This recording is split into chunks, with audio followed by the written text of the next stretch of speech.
અને હાલ સોશિયલ મીડિયાના માધ્યમથી ચીટરો લોભામણી જાહેરાતો કરીને લોકો પાસેથી પૈસા પડાવી લેતા હોવાના અનેક કિસ્સાઓ સામે આવી રહ્યા છે।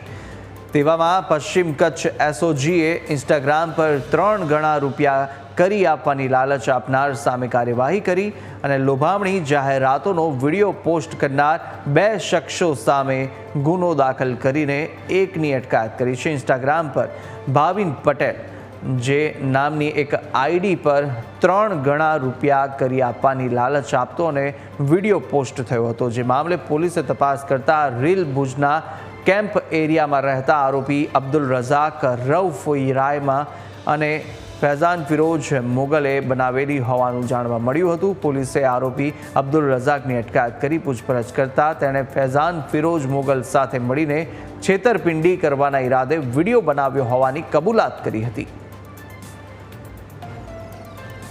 તે અનુસંધાને અમારી ટીમ જે રીતે ખોટી આઈડી બનાવીને આ લોકો જે સંગઠિત આ લોકો અપરાધ કરવા માટે ટેવાયેલા છે એ લોકો પર વોચ રાખવા માટે પ્રયત્નશીલ હતા। તે દરમિયાન અમને ધ્યાનમાં આવેલ કે ભાવિન પટેલ નામની આઈડી જે અબ્દુલ રઝાક રાયમા નામના વ્યક્તિએ બનાવેલી હતી અને એની ઉપર આવા વિડીયો અવારનવાર શેર કરતો હતો। તે આઈડીની મારફતે અમે એ આઈડી માટે જે એણે આઈપીડીઆરને જે તે યુઝ કર્યા હતા એની ડિટેલ જે તે ઇન્સ્ટાગ્રામમાંથી બધેથી મંગાવી અને એ પોતે એની ઓરિજિનલ એની આઈડેન્ટિટી શું છે એ મેળવી એ વ્યક્તિને અમે પકડીને એરેસ્ટ કરેલ છે।